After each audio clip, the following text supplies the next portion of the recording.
संविधान खतरे में है। ये आजकल कुछ ज़्यादा ही चल रहा है समाज में। मैं समझता हूँ कि ये एक पॉलिटिकल स्टंट है। नमाज 2 घंटे बाद पढ़ने की बात हुई, मस्जिदों को बुर्का पहना दिया जाए, ऐसे बयान आने लगे। जो लोग मस्जिद ढकने की बात कर रहे हैं, कभी मस्जिद ढकी नहीं गई, लिहाजा ये मस्जिद ढकना ये एक चिंता का विषय है। जो सरकारें धर्म देख के कार्रवाई करती हैं वो सरकारें बहुत दिन नहीं चलती। क्या आपको लगता है कि उत्तर प्रदेश में धर्म देख के कार्रवाई हो रही है? अदल पर हुकूमत चलती है, जुल्म पर हुकूमत नहीं चलती। पूरा एक मोहल्ला खाली करा दिया गया, बुलडोजर चल गया। हम अपने मुल्क के साथ आज भी हैं, कल भी हम अपने मुल्क के साथ थे, कल भी हम अपने मुल्क के साथ रहे। ये बार बार मुसलमानों से ही प्रमाण क्यों मांगा जाता है? हम 2 नेशन थ्योरी के कल भी खिलाफ थे, आज भी खिलाफ। अगर अब हमारे हिंदुस्तान के ऊपर हमला हुआ तो अभी तो पाकिस्तान को 2 टुकड़ों में बांटा गया था, अब पाकिस्तान को 4 टुकड़ों में बांट के दम लेना चाहिए। एक बार फिर आप सभी का स्वागत है बतकही चौक पे। मेरा नाम है ब्रिजेश तिवारी। आज बतकही चौक पे बतौर मेहमान हमने मौलाना यासूफ अब्बास साहब को बुलाया है। और बहुत स्वागत है सर। बहुत बहुत शुक्रिया, बहुत बहुत शुक्रिया। बहुत बात की जाएगी आपके साथ, लेकिन शुरुआत संविधान से करते हैं। संविधान खतरे में है, संविधान खतरे में है। ये आजकल कुछ ज़्यादा ही चल रहा है समाज में। सामाजिक संगठन हो, राजनीतिक पार्टियां हों, सभी इस बात का जिक्र कर रही हैं और हवाला यही है, अल्पसंख्यकों का हवाला दिया जा रहा है कि आपकी बात करके कहा जा रहा है संविधान खतरे में। क्या कहेंगे आप? देखिए, जहाँ तक मैं समझता हूँ कि ये एक पॉलिटिकल स्टंट है और संविधान कतई खतरे में नहीं है। असल में कुछ लोग सत्ता की लालच में कि सत्ता हमें मिल जाए तो संविधान की दुहाई दे रहे हैं। संविधान खतरे में नहीं है। मैं भी अल्पसंख्यकों में अल्पसंख्यक हूँ, माइनॉरिटी विद इन माइनॉरिटी हूँ, मगर मुझे हिंदुस्तान में पूरी आज़ादी है और मैं अपनी बात जिससे चाहता हूँ उससे बहुत आसानी के साथ मैं कर लेता हूँ। मैं भारत के प्रधानमंत्री, गृह मंत्री, रक्षा मंत्री, अपने प्रदेश के मुख्यमंत्री जी जो भी हैं, हम सबसे बाकायदा आसानी बात कर लेते हैं और हर विषय के ऊपर बात कर लेते हैं। जो ये बात कही जा रही है कि संविधान खतरे में है, तो ये बताएं कि संविधान कहाँ से खतरे में है और संविधान खतरे में कैसे पड़ गया हो।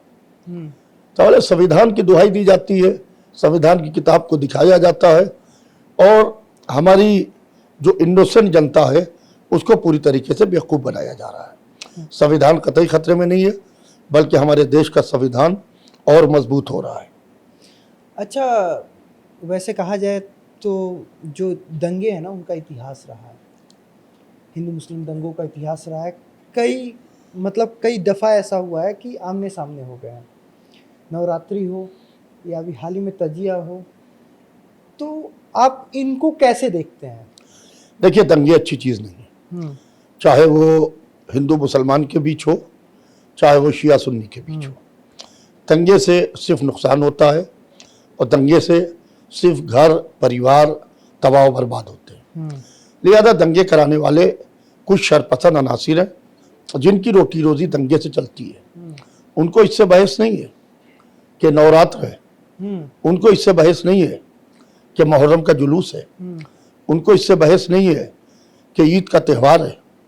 उनको कुछ नहीं, उनको सिर्फ एक दंगा कराना है। लिहाजा सरकार ऐसे लोगों को चिन्हित करे और ऐसे लोगों को चिन्हित करके बाकायदा उनके ऊपर कार्रवाई करना चाहिए।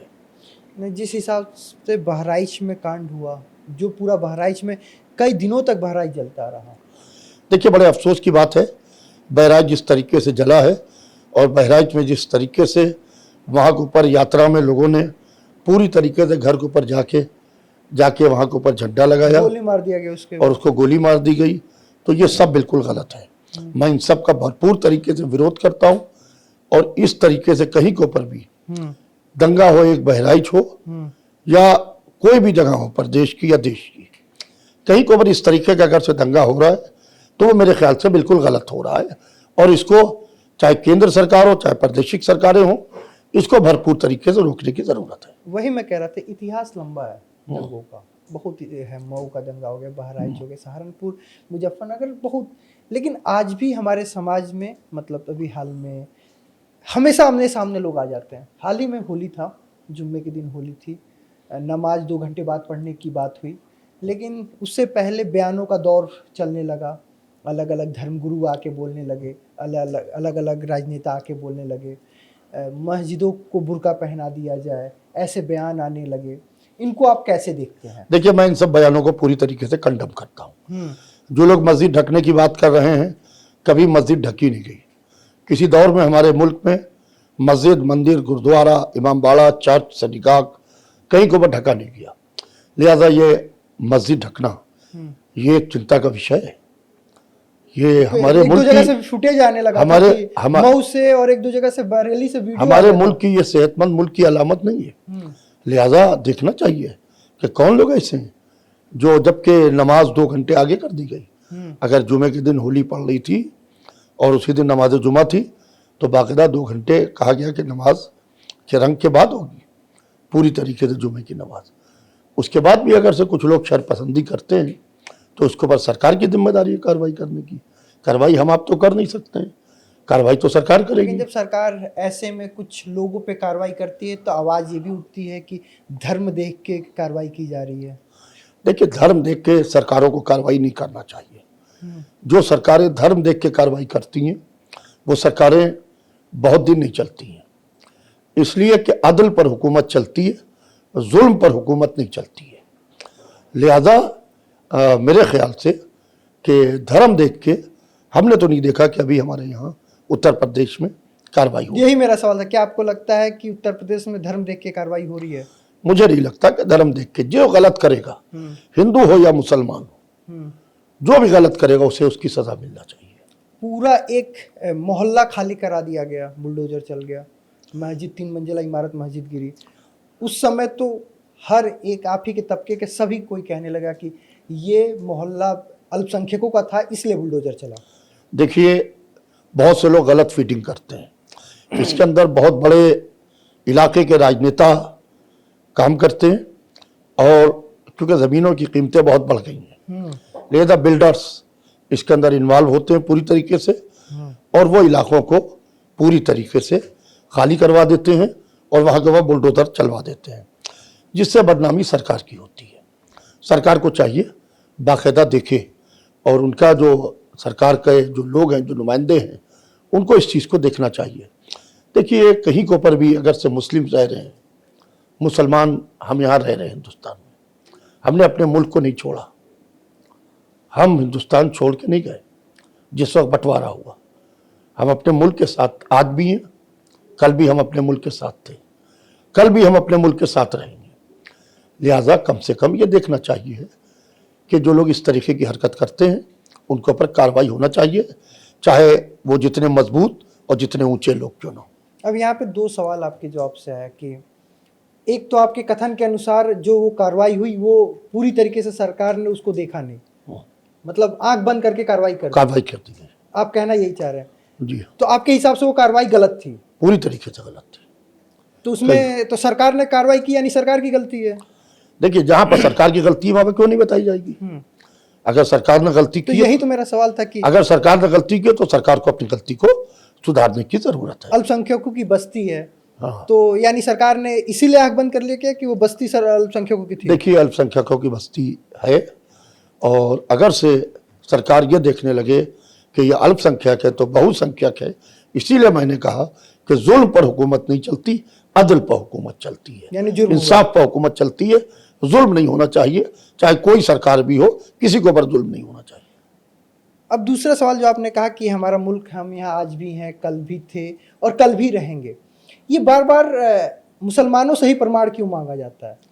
देखिए, कुछ लोग सर्टिफिकेट चाहते हैं और कुछ लोग सर्टिफिकेट ये चाहते हैं कि जिस वक्त मुल्क का बंटवारा हुआ देश का और उस वक्त हम माइनॉरिटी विद इन माइनॉरिटी, अल्पसंख्यक में अल्पसंख्यक हैं, तो हमने उस बंटवारे का विरोध किया और हमने मोहम्मद अली जिन्ना के खिलाफ हुसैन भाई लालजी को इलेक्शन लड़वाया मुस्लिम लीग के खिलाफ, ताकि मुस्लिम लीग का आदमी अनअपोज ना होने पाए और हमें मालूम था हमारा आदमी जीत जाएगा, मगर हमने अपने आदमी को इसलिए खड़ा किया क्योंकि हम उस बंटवारे के खिलाफ थे हम टू नेशन थ्योरी के कल भी खिलाफ थे, आज भी खिलाफ हैं।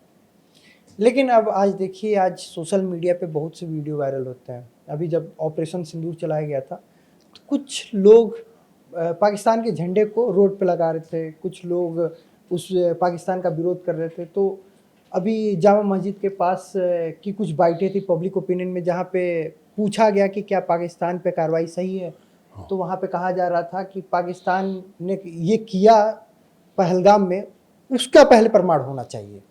देखिए, पूरी तरीके से जो हिंदुस्तान के अंदर आतंकवादी गतिविधियां हो रही हैं, पूरी तरीके से पाकिस्तान का उसमें इन्वॉल्वमेंट है। आप पुरानी माजी की घटनाओं को देख लीजिए, चाहे पार्लियामेंट पर हमला हो, चाहे मुंबई बम ब्लास्ट हो, 26/11, चाहे 26/11 हो, इसके अलावा सब पाकिस्तान का हाथ है। और पहलगाम की घटना में भी पूरी तरीके से पाकिस्तान का हाथ है। जाहिर बात है, हिंदुस्तान इतना बड़ा मुल्क है और पूरी दुनिया की निगाहें हमारे मुल्क के ऊपर है।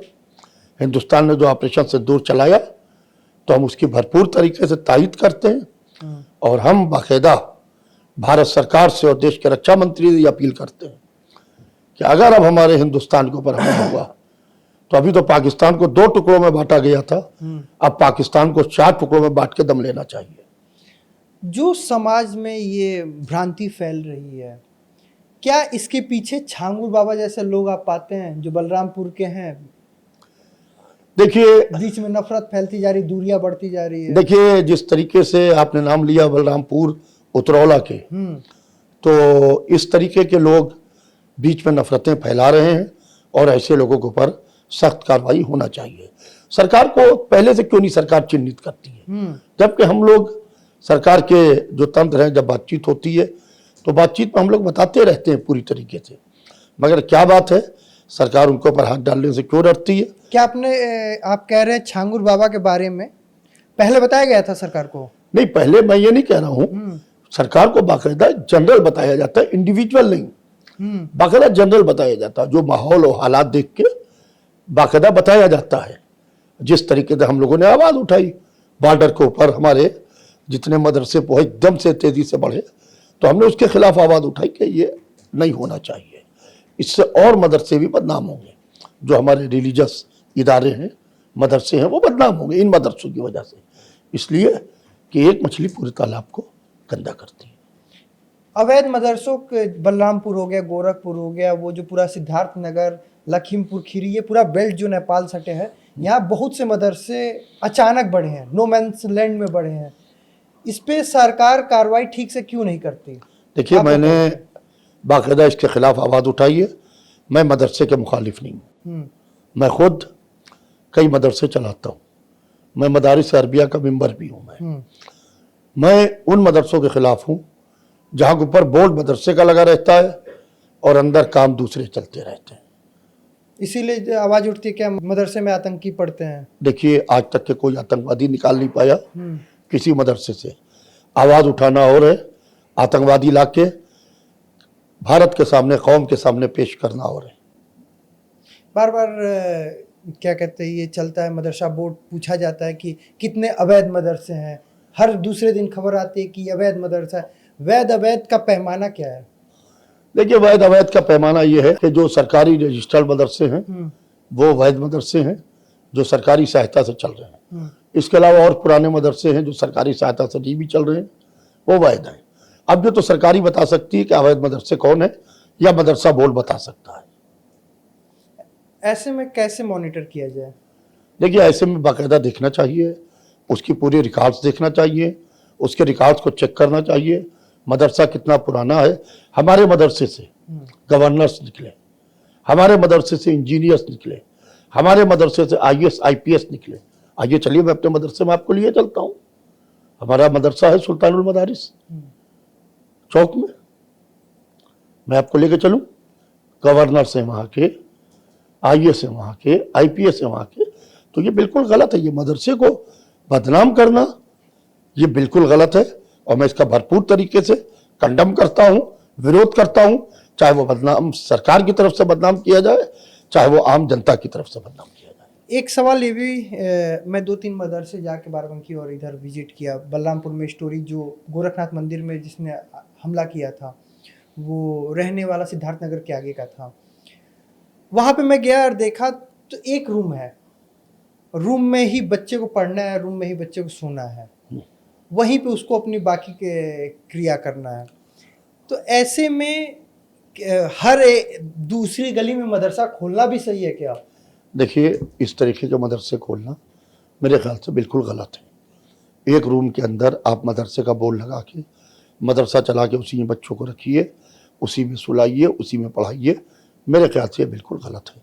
बाकायदा मदरसे का हॉस्टल अलग होता है, दर्सगाह अलग होती है उसकी, जहाँ बच्चे तालीम हासिल करते हैं, जहाँ रहते हैं, दोनों में फासला होता है।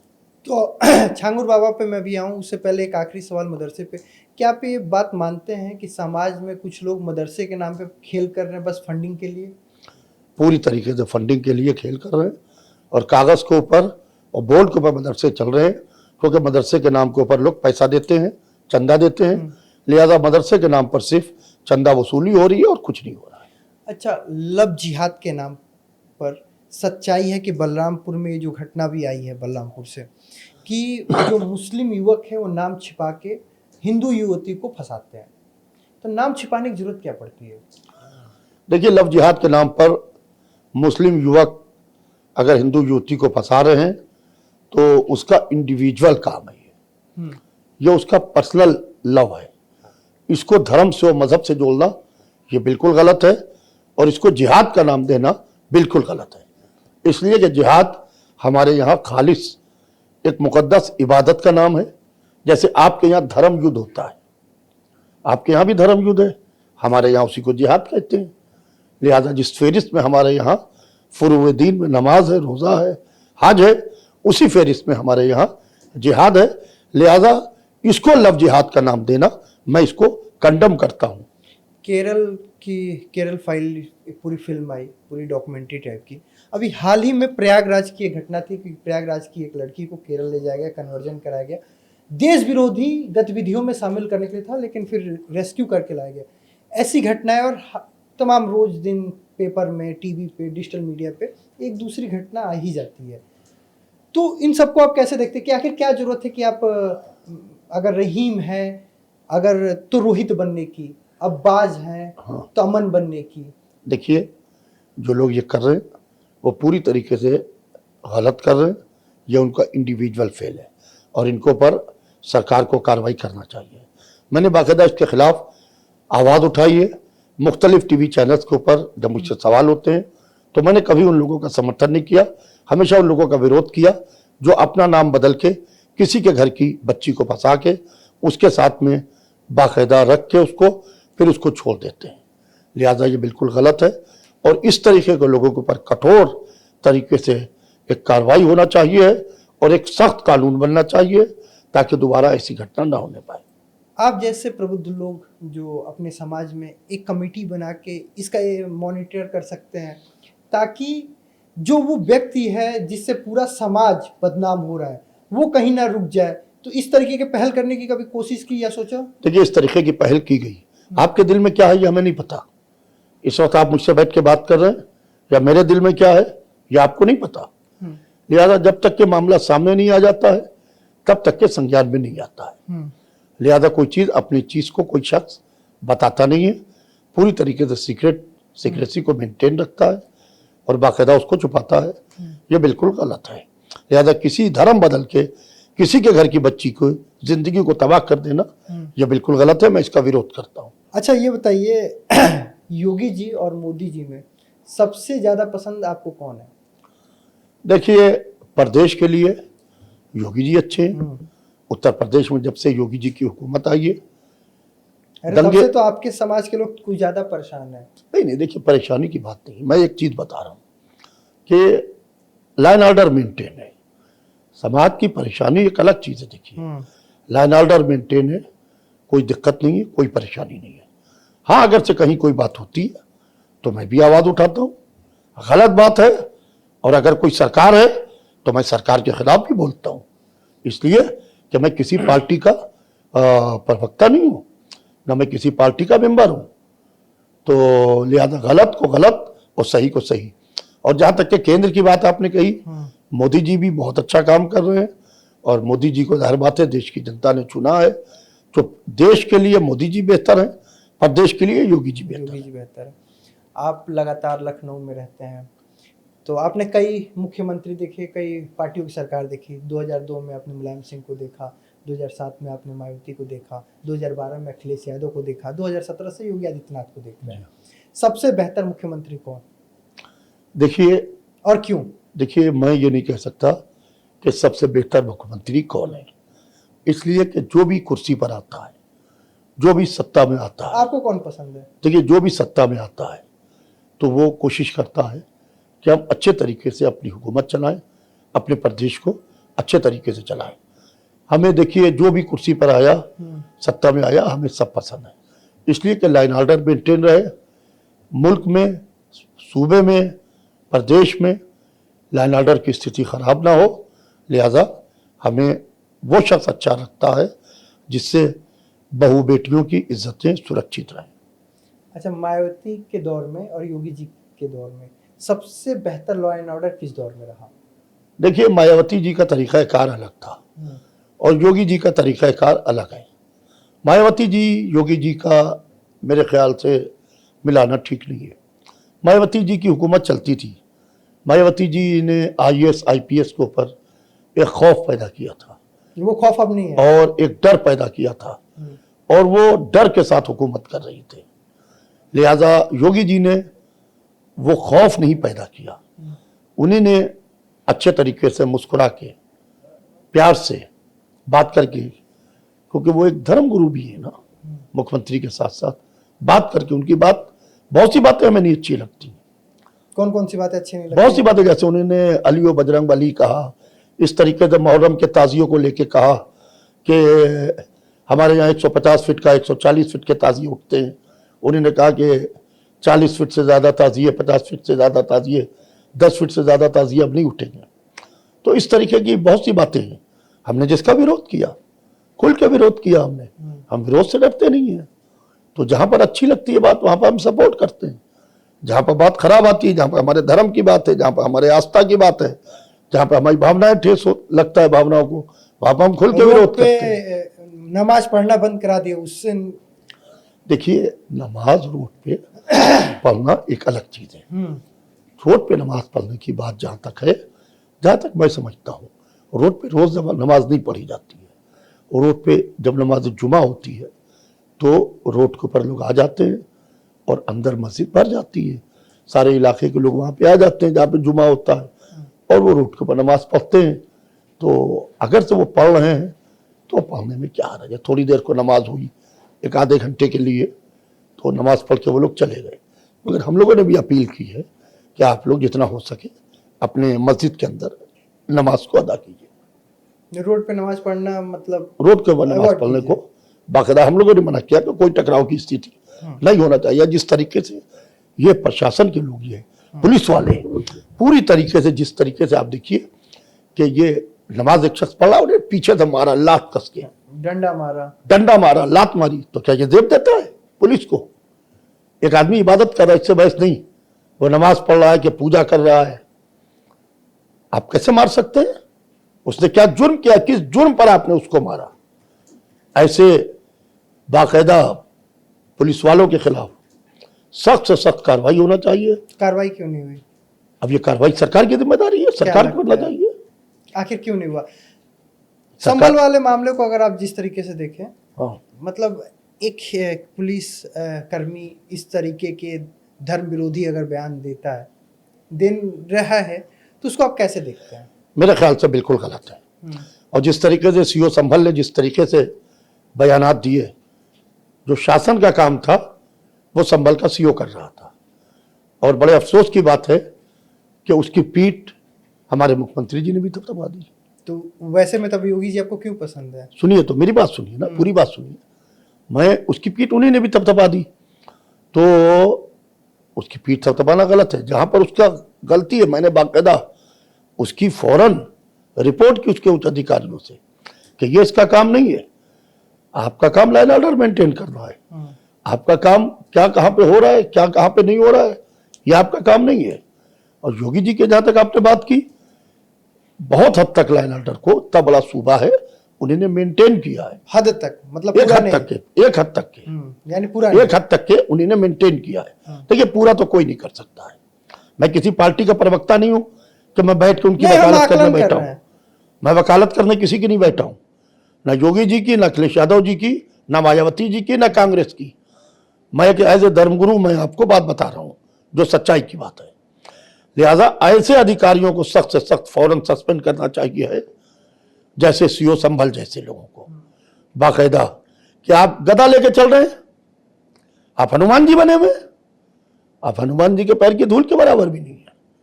आप मुसलमानों को टेरराइज करने के लिए, डराने के लिए एक मुस्लिम इलाके में सीओ गदा लेके चल रहा है। आप क्या मैसेज देना चाहते हैं उसको, क्या पैगाम देना चाहते हैं आप? या आप सरकार को बदनाम कर रहे हैं।